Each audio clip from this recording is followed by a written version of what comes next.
और आइए अब सीधे रुख करते हैं इंदौर का, जहां हमारे संवाददाता आदित्य सिंह इस वक्त मौजूद हैं। आदित्य, क्या माना जाए, इंदौर की जनता किस तरीके से देख रही है?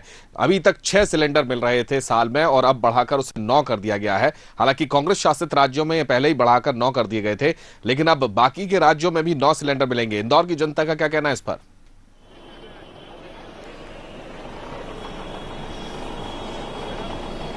देखिए जमशेद, इस फैसले के आने के बाद इंदौर की जनता ने इस बात का स्वागत किया है कि अब उन्हें कुछ पल के लिए सही, कुछ समय के लिए सही, आंशिक तौर पर ये रियायत मिली है, जिसमें जो सिलेंडर है उसको बढ़ाकर 9 कर दिया गया है। लेकिन मैं आपको एक चीज और बताना चाहूंगा जमशेद, कि हिंदुस्तान एक रीति रिवाजों का शहर है। हिंदुस्तान की पद्धतियां जो हैं वो काफी भिन्न है। लगातार यहाँ पर सामाजिक और सांस्कृतिक आयोजन होते हैं, हर परिवार में होते हैं। इसको लेकर लोगों का ये भी कहना है कि प्रति माह 1 सिलेंडर यानी पूरे साल के 12 सिलेंडर होना चाहिए। अगर एक आम मध्यम वर्गीय परिवार, आम परिवार की बात करें तो उसको लेकर लोगों का कहना है कि 9 सिलेंडर किए और उम्मीद जता रहे हैं सरकार से कि अगर इसको 12 कर दिया जाए तो शायद इस बढ़ती महंगाई के अंदर उन्हें कहीं ना कहीं थोड़ी रियायत और मिल जाएगी। चूंकि रसोई गैस जो है वो सीधे एक आम आदमी के सरोकार से जुड़ी हुई है, लोगों का सीधे तौर पर ताल्लुक रहता है रसोई गैस से। आए दिन मेहमानों का आना लगा रहता है और अतिथि देवो भव की परंपरा रही है हिंदुस्तान में,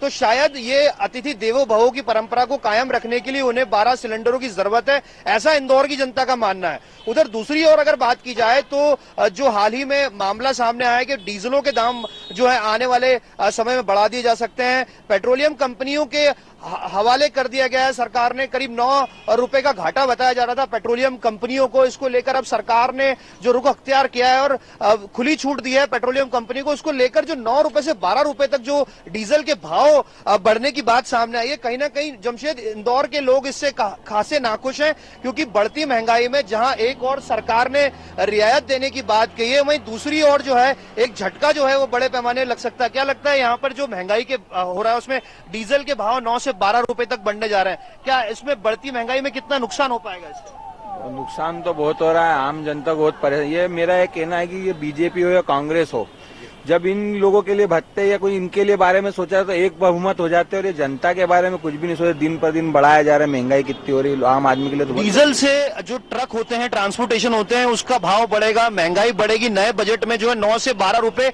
संशोधित ऐसा तय माना जा रहा है, तो किस पे भार पड़ेगा? एक तरफ सरकार ने गैस के लिए थोड़ी सी रियायत दी, 9 सिलेंडर किए, लेकिन अब डीजल के भाव में जो संभवतः वृद्धि है उससे क्या देखते हैं, किस तरह से बजट गड़बड़ा सकता है? आम जनता के लिए तो जो बजट बना के रहता महीने का कि ये करना है, उससे बहुत नुकसान होगा आम जनता को ही नुकसान, उसमें नेता और उसको कुछ फायदा नहीं।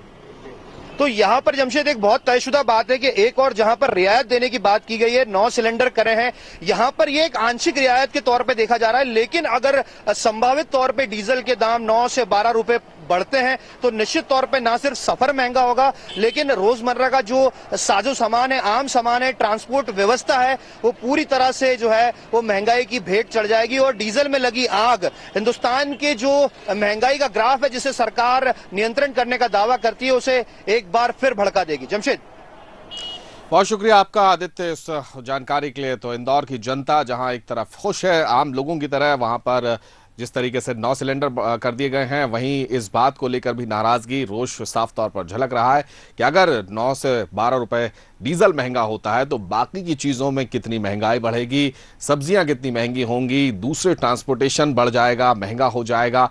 तो कई चीज़ें, कई सारी दिक्कतें जो है वो आने वाले वक्त में एक मध्यम वर्गीय परिवार को, एक निम्न आय वर्ग परिवार को जो है झेलनी पड़ सकती हैं।